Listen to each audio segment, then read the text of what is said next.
Welcome to Eduonix Cloud course. Today we are in the second cloud technology example. We are looking at Red Hat's OpenShift, Infrastructure as a Service, and Platform as a Service. This is a document with a title that I have just highlighted, and you can find this document in the documentation for this topic. We're looking today at Red Hat's cloud offering OpenShift. We're looking at how you can use it as infrastructure as a service and platform as a service. Now, the reason I have chosen Red Hat's OpenShift is that it allows you to set up a virtual machine. It's halfway between infrastructure as a service and platform as a service. It sits in the middle. It's a bit of both. And what's really good about it are two things. One, it's free. You can set up a machine that on Amazon or Google, if you were to run it 4 times a week, might cost you $10 a week to run. On OpenShift, it will be entirely free. And the second really good thing about it is that no credit card is required. The drawback, because it's a free service, it's actually quite tricky to get something up and running. So what we're going to do is take you to every step in setting up your own virtual machine on OpenShift. If you want to install something that's purely platform as a service, that is, an application server or a database, it's actually quite easy. And Red Hat has some excellent offerings. But if you want to set up a virtual machine, that is, to have access to the operating system and the file system and to be able to run your own build tools, well, that's actually really tricky. And so, that's what we'll do. This will be our objective, to step through every step in setting up a virtual machine on OpenShift. The first step is to sign up for a free OpenShift account with no credit card required at this URL. And this is what it looks like, just to make sure you are on the right page. When you sign up for your account, it will send a confirmation email to your email box. And when you accept, it will redirect you to this Getting Started page. And on this Getting Started page, we have all the instructions we need to set up the Red Hat client software, which are really just a set of Ruby gems that give us a lot of power and command line options that we will need if we are to create these low-level virtual machines. Just to reinforce the fact, there are 2 levels we can work with OpenShift. One is at this quasi-infrastructure as a service level. It's very useful but difficult to configure.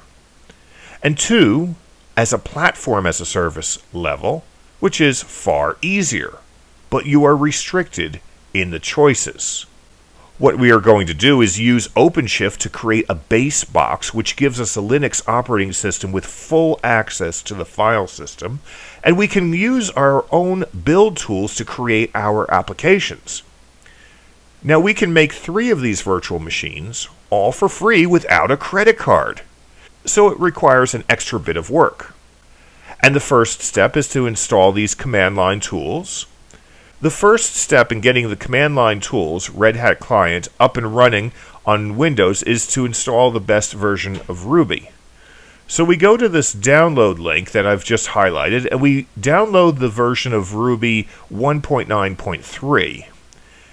And this is what the web page looks like. When we download the actual installer, it's just a matter of double-clicking it, and then we have Ruby installed. The next step is to install Git. Now, once we have Ruby and Git installed, we then just simply type in a terminal gem install rhc. And that's what it looks like in the actual terminal. You can see there, where I'm just waving the mouse, that's a command, and this is what we should see, and we could see it's all downloading. And when you get that sort of a screen and that sort of an input, you know it's all set up properly. And the next thing to do is to simply type Rhc Setup. You'll see a screen like this, and it's going to ask you to enter in some credentials. You'll also want to make sure you select the Generate SSH Key and Upload It option, and so it will generate and set up your key for the Git access. Then you can create a namespace for your applications. This will be like a domain if you like, and I've chosen Eduonix for the sake of the tutorial. And then finally, when everything is correct, it will list all of the applications you can create. And the one we're interested in is the do-it-yourself one. So at the very top of the list, you can see do it yourself. Now the other options are what we can consider to be the platform as a service. So the JBoss application, Node.js, PHP, Perl, Python, these are working at a platform at a service layer. The do-it-yourself allows you to create your own virtual machine, and that's what we are interested in. Now, it's not the full virtual machine you would get on EC2 or Google Cloud. There are a few restrictions, but it does give you access to the Red Hat Cloud operating system, and you get access to the file system, and you can install your own frameworks and install your own build tools. So, in that sense, it's a limited virtual machine. It still gives you access to the fundamental resources that you need to create your own application. So when you're using the do-it-yourself layer, you're definitely working at infrastructure as a service layer. And recall, it's all completely free. You get the ability to create free and independent virtual machines, and you don't need a credit card. So it's the best option if you are coming with limited financial resources but you want to learn. So now we're going to create our virtual box on the Red Hat Cloud. And in the terminal with the Red Hat Cloud correctly installed, all that's required is to type this command here, and we'll just unpack this in the Red Hat Cloud schema. The Rhc stands for Red Hat Cloud. The app is the option for the Red Hat Cloud to do the application layer commands. The create is the command at the app layer to create an application. The Eduonix will be the namespace for the application, and you can think of it as the name of the application. Now, the DIY 0.1 is what Red Hat calls a cartridge. Now, at the platform as a service layer, if you're using a JBoss server, they have a JBoss server cartridge. If you want a Node.js environment, they have a Node.js cartridge. So at the platform as a service layer, the schema is broken down into cartridges, and the DIY cartridge gives us this limited virtual box. So we've unpacked the schema of this Red Hat Client Tools command, and you type exactly what I've highlighted into the terminal, and you should see this output, and you can see it's calling the cartridge DIY 0.1. This scaling no, this means we can't add more resources. So when we are using the DIY cartridge, it gives us 1 gear per box. But if we are using the platform as a service at the free tier layer, we can assign all our gears to 1 cartridge. But when we have our virtual box cartridge or the DIY cartridge, then we can only have 1 gear per cartridge. The upside is that we can have 3 cartridges, so we can make 3 independent virtual boxes in the cloud, all for free with no credit card. This is the output you should see in the terminal if everything is working well, and it creates a key for the box, and then it says your application is available. It gives you the URL, and this is where you can actually access the application if you create a web interface on the internet in your browser. It gives you SSH access. So this actual line here, this is what we can use to SSH into the box. And we'll do that. And then it gives you the actual remote URL for the Git repo. So when you create your cartridge, you'll also get a Git repository for the source code. And it tells you it's cloned the repository to this location on a disk. So we'll go there now and we'll look at the source code. What we're going to do now is open up this cloned SSH repository, and we're going to create our application code in there. So let's go ahead and do that now, see how it works out.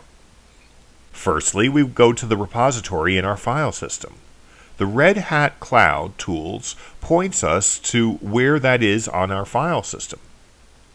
In that repository is a folder, and that contains what OpenShift calls its action hooks. In that action hooks directory, there are scripts that OpenShift will use for building, deploying, starting, and stopping our application. What happens is that in our virtual machine in the Red Hat Cloud operating system, there are scripts that we can hook into, and the operating system is configured to run those scripts. We download the cloud repository, we open that up, and we create our frameworks in there. Then we push our changed code. And every time we push our changed code, there's a script in the Linux operating system that will run and look in this .OpenShift directory for these files that are called hooks. And in there, we can put the commands that we want the operating system to run every time we push changes to our source code. We're going to open up those scripts now and have a look how it all works. We're going to describe the flow. So this is the source code opened in an integrated development environment. And you can see over here where I'm waving the mouse, you have an OpenShift directory, and inside the OpenShift directory that's .OpenShift, you have an action hooks directory, you have a cron directory, a markers directory, and a DIY directory. Inside the DIY directory is an actual test Ruby server. You can delete that unless you are a Ruby programmer, then you might want to extend that. And we have a miscellaneous directory. The source directory is where we can create the code that we want to run, create our framework and application-specific code. So if we look in the OpenShift directory, I only have one hook configured. You probably don't want to use so much the other hooks, but rather SSH into the box and run your own command tools, because there are some issues with running these scripts. But here I have it pre-built, so when I push code before I do the building, this script will run.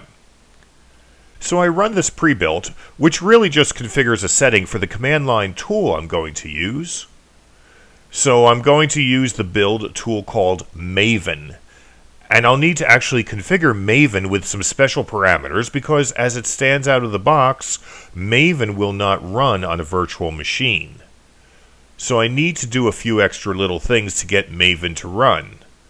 So that's like a pre-build if you like, which you can put your other scripts in there. And let's go look what those scripts are. So pre-build, which I've just described, gets run before every git push.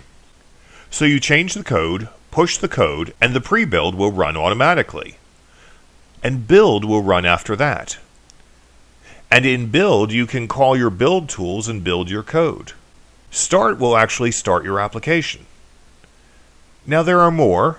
There are hooks for stop and other hooks as well, but these are the three ones that you would most commonly use.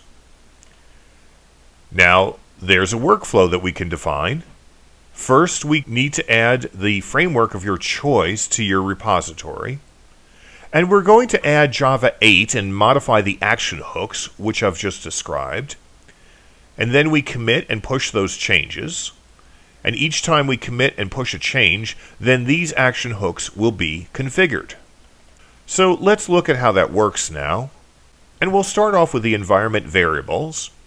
We need to work with the Red Hat OpenShift environment variables to create our application.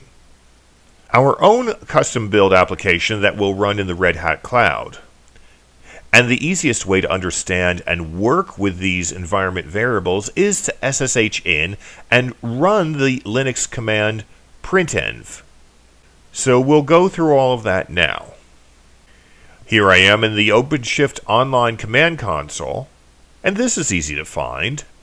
I just go to the OpenShift website, choose Login, and it will take me into this console.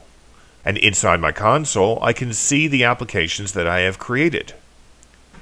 So now what I want to do is allow SSH access. And that's really easy with Red Hat. I just click on the application. Over here you can see Remote Access. Want to log into your application? I click on that, and then I just copy what's highlighted here for me. When I install Git in Windows, I conveniently get the git bash shell, and that has an SSH clone. And so now, if I can just paste in the SSH link, I should be able to log in to my application. I mean, I've just got into my Red Hat box, and after I print env, I will see all these environment variables. And when I create my application, I need to be able to work with these environment variables. And here I have actually put the actual output onto the screen where it is a bit easier to see. And you can see I have only OpenShift DIY IP, so that's the IP that I need to bind a web server to, for instance, if my application was going to be a web server. I have some other variables as well, like a home directory. This one here, OpenShift repo dir, this points to where I have the actual source code. So if I'm going to use my own build tools, then I'll need to know where the source code is so I can build it. In the first instance, I must work with all these environment variables. They're all set up in my box, ready to go for me to use, so I need to bind to these environment variables in my source code. You can see I'm using an environment variable there in my pre-build screen.